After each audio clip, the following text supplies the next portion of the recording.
لو بتواجه اي مشكله من مشاكل الانترنت ومتاكد ان انت مشترك على باقه سريعه، فممكن جدا يكون المشكله من عندك، او تكون داخل في الواي فاي الغلط او التردد الغلط وانت مش عارف. وعلشان كده خليني اوضح لك النهارده الفرق بين ال 2.4 جيجا هرتز وال 5 جيجا هرتز. قبل ما نبدأ كده خلينا نتخلص من بعض المفاهيم المختلطة عندنا كلنا، وهي الفرق بين ال 5G او اللي هي الجيل الخامس من شبكات الموبايل وال 5 جيجا هرتز بتاعة الواي فاي. دي بتاعة موبايلات ونتورك وشغالة على تردد معين، ودي حاجة تاني خالص بنتكلم على التردد بتاع الواي فاي اللي عندنا. فلما تسمع بعد كده 5G بس، فرق 5G بس دي بتاعة الموبايل ده الجيل الخامس، 5 جيجا هرتز دي بتاعة الواي فاي اللي ملهاش اي علاقة بال5G. حتى لو الموضوع يبان كبير شوية، في 3 نقط خلينا نخلصه ونفهم كويس الفرق بينهم بكل بساطة وبالبلدي. وخلينا نفهم كده، تخيل ان انت راجل قدامك زرع وعايز تسقي الزرع، ومعاك خرطومين، خرطوم واسع بالمنظر ده كده وخرطوم ضيق بالمنظر ده، وقوة الدفع بتاعت المية عادية، مش هقولك جامدة قوي ولا قليلة قوي. يعني لو فتحت في ده هتعمل ايه ولو فتحت في ده هتعمل ايه؟ انت اكيد وصلت لك الصورة، بس خلينا بقى ناخدها بالمفهوم الصح. الخرطوم الواسع ده خلينا نسميه، او الوسع ده خلينا نسميه باندويتس، وفي نفس الوقت برضو ده هنا الوسع ده هنسميه باندويتس. الخرطوم الواسع ده ال 5 جيجا هرتز، والخرطوم الضيق شوية ده ال 2.4 جيجا هرتز. الفرق ايه؟ لما باجي بسقي الزرع بالخرطوم الرفيع ده او بالباندويتس الرفيع ده، السرعة بتبقى صغيرة لان الباندويتس صغير، فالخرطوم مطلع مية السمك بتاعها او الويتس بتاعها العرض بتاعها صغير قوي، صح؟ ولكن حادة جدا، شارب، بتوصل مسافات كبيرة. وهنا يجيبنا للحاجة التانية، الرينج. فاحنا عندنا حاجتين بنتكلم عنهم، الرينج والباندويتس. فالخرطوم لما يبقى صغير كده، او ده التردد 2.4، بيوصل لرينج بعيد، وبيعرف كمان يعدي حواجز كتير جدا، زي مثلا لو حيطة خرسانة، او لو عندك حواجز في البيت كتير، بيبان وحيطان كتير، فال 2.4 هيوصل لك احسن. في نفس الوقت الباندويتس في ال 5G كبير جدا، سرعة نت عالية جدا جدا جدا، ولكن المية بتنزل في مدى أضيق بكتير، المية بتنزل قدام الخرطوم بحبة قليلين، وفي نفس الوقت مش بيعدي حواجز كتير. وده الفرق ببساطة. تخيل كده انت ماسك الخرطوم ده ودايس على الطرف اللي قدام كده عشان تسقي الزرع قدامك، الخرطوم صغير فبيسقي مدى كبير قوي، ولكن في نفس الوقت انت ده مش هتعرف تحكمه، مش هتعرف تدوس في حتة، ولكن مع قوة الدفع المية اللي موجودة هيطلع لك منظر المية بباندويتس كبير، ولكن هتنزل قدامك مش هتسقي الزرع كله. وهو ده بالظبط الفرق بين الترددين ال 2.4 جيجا هرتز وال 5 جيجا هرتز. يعني ايه هرتز اصلا؟ ايه دي؟ هرتز يعني الدورة الواحدة في الثانية. طيب يعني ايه جيجا هرتز؟ يعني بليون بالب، او مليار سايكل او دورة في الثانية الواحدة. ودي اول نقطة، فهمنا الفرق في الاسامي وفهمنا الفرق في السريع كده، يعني ايه دي ويعني ايه دي، يعني ايه باندويتس ويعني ايه رينج ويعني ايه 2.4 ويعني ايه 5G. النقطة التانية بقى، سحر، حاجة غريبة، أسامي غريبة بتتقال وإحنا ما بنبقاش فاهمين. لما بنجيب علبة راوتر، تعالوا كده أوريكم، ماشي أخبط في كل حاجة، ماشي. لما بنجيب علبة راوتر مثلا، لسه جايب راوتر جديد، مش عارف باينة في الكاميرا، هحاول أبينها لكم، مكتوب هنا كده 802.11ax. يعني ايه ايه ده؟ افهم ايه انا؟ يعني لما اروح اشتري راوتر ومكتوب عليه الارقام دي، انا افهم ايه؟ لو ما سمعتش عن IEEE او معهد مهندسي الكهرباء والالكترونيات، ده المعهد اللي بيبقى فيه ناس من كل انحاء العالم، وده اللي متخصص ان هو يطلع باسماء لحاجات كتير حوالينا في التكنولوجيا وفي الالكترونيكس. قرروا سنة 1997 ان اي شبكة لا سلكية او سلكية هيبقى اسمها 802 لسبب ما انا ما اعرفهوش. قال لك بعد كده بس هنحدد اللاسلكيه الوايرلس بانها 0.11، فكده انا عندي شبكه انترنت 802.11، عرفت انها وايرلس، خلاص كده. وده كانت بدايتنا في 1997 من غير اي حروف بعد ال11، بعد ال11 مفيش اي حروف خالص. ايه بقى اللي حصل من سنة 1997 لحد النهاردة كده عشان نفهم ايه اللي بيحصل في الارقام دي؟ في الجدول اللي قدامكم ده شوية ارقام وحروف بالسنين، هفهمك كده في السريع ايه اللي كان بيحصل. مع الوقت من 1997 لحد النهاردة بدأ يتطور الحروف والارقام، وهفهمك كل كل واحده معناها ايه. زمان ما كانش فيه زي ما قلت لك كده حروف بتتحط جنب الرقم، هو 802.11، وكانت سرعه النت بتوصل يا عيني ل 2 ميجا بتس. خلي بالك بقى، طول ما احنا ماشيين في الجدول ده او طول ما احنا بنقيس سرعه نت احنا بنتكلم بالبيتس. علشان كده دايما شركات الانترنت تقول لك انت سرعتك هتوصل مثلا ل 50 ميجا بت، ما قالتش ميجا بايت، وانت تروح يا عيني تحسب السرعه بالميجا بايت مثلا تلاقيها اقل بكتير. في فرق بين البايت والبيت. البايت اللي بيحتوي على 8 بيتس. لسه مركز معايا؟ فاحنا بنقيس السرعه بالبيتس مش بالبايتس. المهم نفرق ازاي بقى ان هي بيتس مش بايتس. البي سمول مش كابيتال، لو هي لور كيس او اللي هي البي الصغيره فدي تبقى بيتس، لو البي مكتوبه كابيتال او ابر كيس فاحنا كده بنتكلم على بايتس مش بيتس. بعد كده سنه 1999 ظهر ال 802.11 بي. خلينا نثبت بقى الحبه اللي على الشمال دول عشان ما نقعدش نعيدهم كل شويه عشان هم صعبين وبقولهم بالعافيه بصراحه.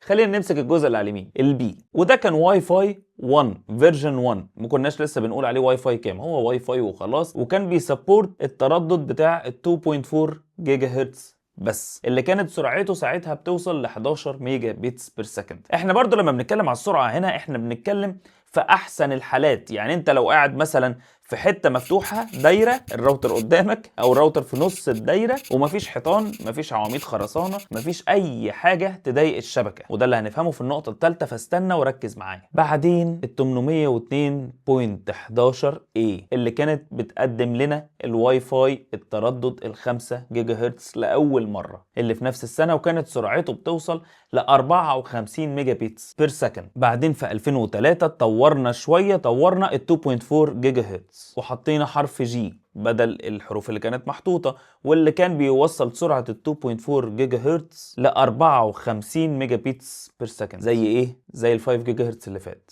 وده كان الواي فاي 2. ننط نطة لحرف الان او 2009، ولأول مرة يظهر لنا الدول باند. يعني ايه دول باند؟ خلي بالك بقى عشان معظم راوتراتنا كده واحنا ما نعرفش، وده سبب الفيديو. الشبكة دي او الواي فاي ده مثلا بيطلع 2 تردد في نفس الوقت، 2.4 و5 جيجا هرتز. يعني ايه الكلام ده؟ يعني معظم الاجهزه الحديثه دلوقتي بتلقط اوتوماتيك هي عايزه ايه من الراوتر. لازم الراوتر يكون بيسبورت ان هو بيطلع الترددين، ولازم الجهاز اللي انت بتستخدمه سواء موبايل، غساله، تلفزيون، لابتوب، اي حاجه تكون بتسبورت ال 5G اللي هو الاجدد شويه من 2.4. فهتلاقي مثلا لو تلفزيون قديم او حاجه قديمه او غساله هتلاقي بتستخدم ال 2.4 مش محتاجه ال 5G. ولكن لو جهاز حديث او موبايل حديث هتلاقي فيه 2.4 وهتلاقي فيه ال 5G. طب الراوتر بيطلع انهي فيهم؟ لو الراوتر بتاعك حديث هتلاقيه بيطلع الاثنين اوتوماتيك، موبايلك بيختار او جهازك بيختار. طب هل ينفع يبقوا مانيوال؟ ينفع يبقوا مانيوال. طب هل ينفع اطلع من الراوتر ده باسم وده باسم عشان اعرف اختار براحتي؟ برضه ينفع. طب اختار امتى انهي؟ استنى لما نخلص، ودي برضه في النقطة الثالثة هجيلك فما تستعجلش. ونيجي بعد كده في 2009، وصلنا لفين؟ ل 2009 لاول دول باند، واللي كان بيتسمى الواي فاي 4، واللي كانت سرعته بتوصل ل 600 ميجا بيتس بير سكند.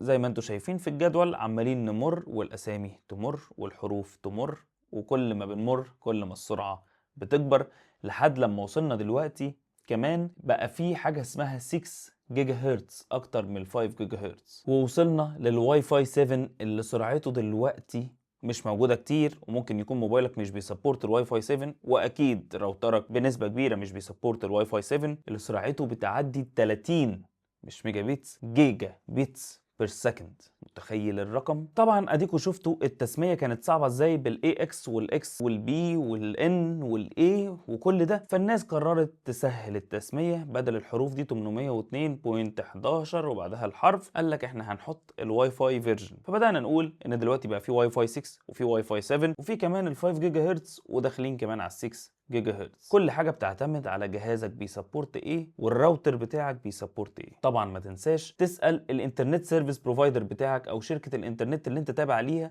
بتقدم لك ايه الباكج بتاعتك وسرعتها كام. وبرده ما تنساش ان احنا بنتكلم دايما السرعه بالبيتس مش بالبايتس. وده يخلينا نيجي للنقطه الثالثه، التردد ده بيروح فين والتردد ده بيروح فين؟ انهي اجهزه بتستعمل ده؟ انهي اجهزه بتستعمل ده؟ وانا استعمل انهي امتى؟ سؤال حلو وانا عارف انه محيرك وهجاوبك يا عم. زي ما قلنا كده ال 2.4 خارق للحواجز وبيوصل لحتت كتير في الشقه. حضرتك لو قاعد في حته مليانه حواجز او حيطان خرسانه او عواميد، حتت الواي فاي مش عارف يوصل لها، فالاحسن لك ان انت تخليك على شبكه 2.4. طبعا انا بتكلم في حتت برضو عامه، يعني انت لو عندك وصله النت او الكابل بتاع النت وانت راجل جيمر، اكيد ده هيبقى احسن لك من اي حاجه تاني، لانه اكتر حاجه ستيبل وراسيه وما بتقطعش كتير. ولكن احنا دلوقتي بنتكلم على الواي فاي والفرق بين ال 2.4 وال 5. حاجه تاني تخلي بالك منها، ال 2.4 شبكه زحمه. تخيل ان انت واخد عربيه كويسه بتجري، عربيه جرايه معاك، ولكن واقف في شارع عباره عن حارتين والحارتين زحمه، هتعمل بيها ايه؟ هي دي شبكه ال 2.4 جيجا هرتز. يعني مثلا الميكروويف بتاعك، الميكروويف اللي بتسخن فيه الاكل، بيطلع نفس موجات الراديو اللي موجوده من ال 2.4 جيجا هرتز. فانت لو الميكروويف شغال جنب الراوتر هيحصل حاجه اسمها كونجيشن او زحمه، يعني هيتداخلوا في بعض وهتلاقي النت بتاعك بيقطع بسبب الميكروويف وانت مش فاهم وما بتجيش في بالك هو ايه اللي بيحصل. او ايه كمان، كاميرات مراقبه، او مثلا الجهاز اللي بيفتح الجراج اوتوماتيك، الحاجات كلها اللي متوصله بتاعه الاي او تي كده، او الحاجات اللي متوصله في البيت السمارت اللي كلها متوصله بالواي فاي وانت مش حاسس، كل ده بياخد من ال 2.4 جيجا هرتز. لو انت بقى حد مثلا بيلعب كتير او ستريمر، لو بتتفرج على افلام وعايز الافلام دايما باعلى جوده، او بتتفرج على فيديوهات كتير وعايز الفيديوهات دي باعلى جوده، بتخش فيديو كولز كتير او بتخش ميتنجز كتير، ودايما عايز البينج واطي ومحتاج سرعه اعلى بكتير وما فيهاش كونجشن، ما فيهاش زحمه، ما فيهاش حاجات داخله في بعض، تداخل من التردد ده. فهقول لك روح على 5 جيجا هرتز. ال 5 جيجا هرتز ما فيهاش زحمه، فبالتالي لما بتخش بموبايلك او بتلفزيونك او بالحاجه اللي بتستعملها على ال 5 جيجا هرتز، هتلاقي الكونكشن ستيبل اكتر. طب امال عيبه ايه؟ طب ما اوصل كل حاجه بقى على ال 5 جيجا هرتز. اقول لك ان مداه قصير. فاكر الخرطوم ده اللي بينزل ميه قدامه؟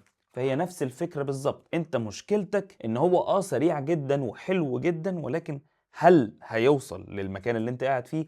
هل هيوصل للكمبيوتر بتاعك عشان يقدم لك احسن حاجه عنده؟ انت اللي تقول. ال 5 جيجا هرتز للجيمرز بيدي بينج اقل، بيدي ستابيليتي في الانترنت كونكشن، بيديك سرعه عاليه جدا. ولكن هل عندك كابل؟ لو عندك كابل فده اولويتك طبعا، لان هو مش هيقطع زي الواي فاي، ومش هتعتمد على مكانك فين في البيت، وصل لك الكابل انت تمام وزي الفل وعيش حياتك. لو انت مش محتاج الكلام ده، مجرد ما بتفتح كده بتقرا ايميلاتك ومش محتاج حاجه من النت قوي، ولا بتستريم حاجات بتقعد تسمع موسيقى مثلا وخلاص، فخليك على 2.4. ما تروحش تفكر مثلا ازاي توصل الغساله بتاعتك او الثلاجه بال 5 جيجا هرتز. هتعمل بيها ايه الغساله؟ هتنزل لك هدوم؟ ما انت يعني ما تقولش كلام، ما اعقل الكلمه، انت فكر فيها الاول. يعني ايه اوصل غساله ب 5 جيجا هرتز؟ هتخلي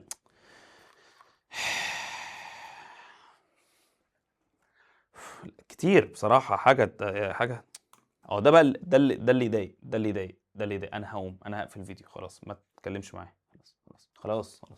فانت دلوقتي بعد ما شفت الفيديو ده، لو شفت الحروف دي في اي حته هتعرف انها مش سحر، هتعرف ان ده واي فاي فيرجن. فلما تقابل الاي اكس هتعرف ان ده واي فاي 6، وهتعرف ان الراوتر ده بيسبورت الواي فاي 6. ارجع تاني لو انت ما حفظتش الجدول ده، خده سكرين شوت وخليه معاك، او ابعت الفيديو ده لاي حد من صحابك اللي لسه بيتلخبط بين ال 2.4 وال 5 جيجا هرتز، وبين ال 5 جيجا هرتز وال 5 جي بتاعت الموبايلات كمان. لو في اي حاجه في التكنولوجي نفسك تتكلم فيها او نفسك تفهمها، فما تنساش تسيب لي كومنت. او لو في اي حاجه مش فاهمها في الفيديو ده، فبرضه ما تترددش ان انت تسيب لي كومنت. لو لسه بقى ما شفتش فيديو الايباد، فما تنساش تشوف الفيديو ده. ولو لسه ما شفتش ازاي تبقى اسرع واحد في اصحابك في الكتابه على الكيبورد، فما تنساش تشوف الفيديو ده. واكيد اللايك والشير والسبسكرايب، واكيد